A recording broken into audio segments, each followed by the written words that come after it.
So, here's an uncomfortable question. I mean, Okay. he's talked about, you know, someday when he's not here and he dies. Yeah. Have you thought about that?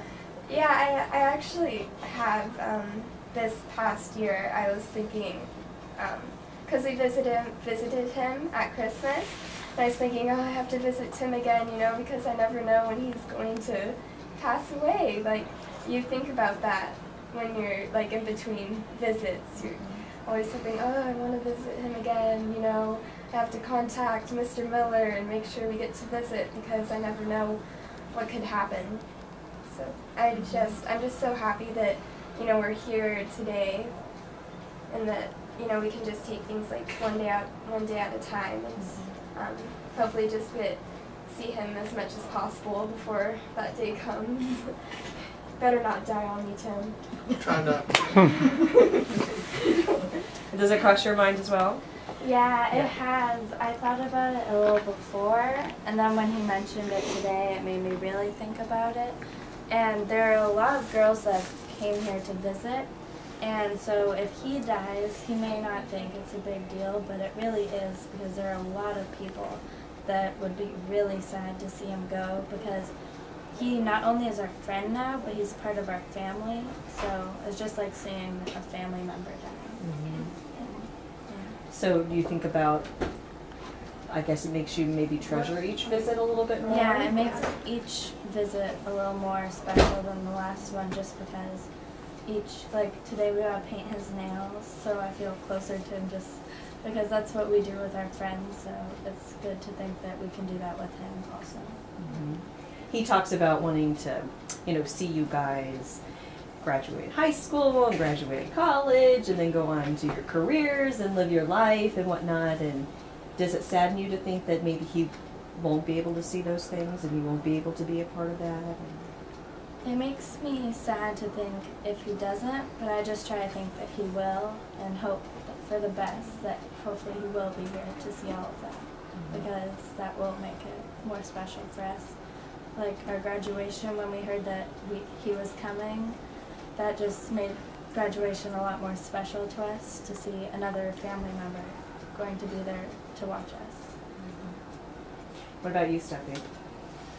It's not a fun thing to think about, I'm sure, right? No. But you know, the reality is he's come close many times. And so is that even a part? I mean, it sounds like your conversations are very fun and joyous and light, but has that ever been a part of what you've discussed? Yeah, I think so. But it's sad to think about because he's part of my family and I always want my family to be around and be there for me. Yeah. I think that if he does go, then I'll be extremely sad and I will miss him for sure. Okay, great. Anything else you guys want to add that you didn't ask about? Probably, I just can't put my finger on it.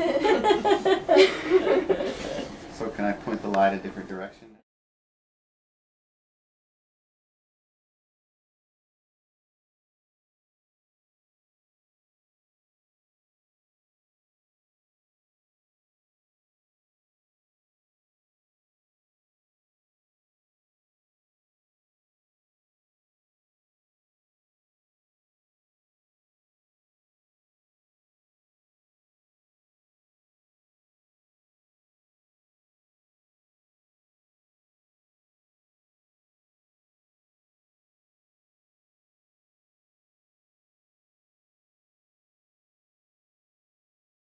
Father said, no, that's not going to happen. You know, they moved me into their big guest room, and they spoon-fed me 6 times a day, and they insisted that I live. And it took about 18 months for me to get back on my feet. And again, constantly, they would work with me. And, you know, Timothy, you can get through this day, one day. Then they were retiring to Seattle, and they were living in Louisville, Kentucky at the time, and they said, you're coming with us. We're not going to leave you here to do this alone. Well, when they brought me, I didn't have any ideal when I was coming to. And I thought, a strange city, I don't know anybody, this is going to be horrible. And here I've ended up with some of the best friends that I've ever had in my life. These girls are just amazing. They are some of my best friends. They are my sisters. And I value them and treasure them more than I've ever known. Do you think you've gotten more out of this relationship, or they have? Oh no, I've gotten much more. Yeah, I've gotten much more. They bring health and well-being and strength and courage. It's amazing what they bring to me. And I can never repay them. I can never get back what they do. How many times would you say, or is this a constant daily thing where you don't know how much longer you have to live, or where are you in terms of that, in terms of your prognosis? I'm fairly stable at this point. A year ago, I was nearly dead. 6 months ago, I had pneumonia.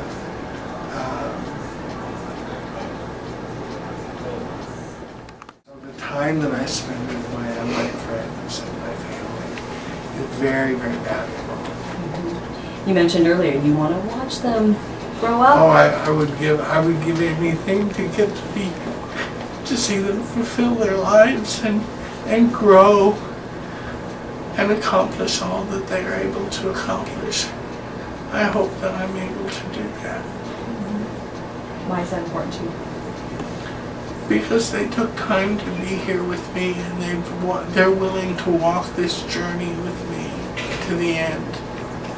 And you know, I want every moment that I can to have with them. Okay, thank you. They put him in a nursing home or a hospital, and put myself in a hospital. So I had to stay with him until she got home. So it was about 6 weeks before I could get. How long have you been here, Baby? I'm not sure. Really? I was very confused when I got here. I think 3 years, but I'm not sure. Your room is very unique. What does it represent about you? What does it say about you? What it says to me is it's my home. I tried very hard to make my room my home. I took pieces from my home that I could bring in here and, you know, made this my home. It's not a hospital room, it's my home. It's my last home. I'll die here. I want to die surrounded by things that are familiar and people that love me. And so I've made that possible. So what kind of things? I was gonna bear down. He has so many. But they're my favorite because they just make his bed seem so comfortable and just so cozy. And they always look so cute and just so homey and just so comfortable and just the exact opposite of a hospital room, you know? He spends some time to make sure they're where they're supposed to be. And every time I come in here, like, they're never jumbled on the bed. They're always perfectly in place. And they're just so cute. I love the message he's got to the staff where he says, you don't have to put these where they're... It was like, you know, people would be diagnosed with AIDS and 6 weeks later they would be dead. And today you take a pill and you get to live longer. Your life is better. It's not great, but it's better. You know, the nausea, the vomiting, the diarrhea, you know, all of that caused by the medications. The loss of the use of your hands and legs, you know, it's difficult. You know, just taking a pill isn't the answer, you know, and kids need to understand that, you know, AIDS isn't just taken care of, that just because you take a pill doesn't make it better. And the end is always the same. You know, to date, they're beginning to call AIDS a chronic disease. It's not a chronic disease, it's a terminal disease. to date, nobody's survived it. Mm-hmm. You know, and that's what I tried to help kids understand.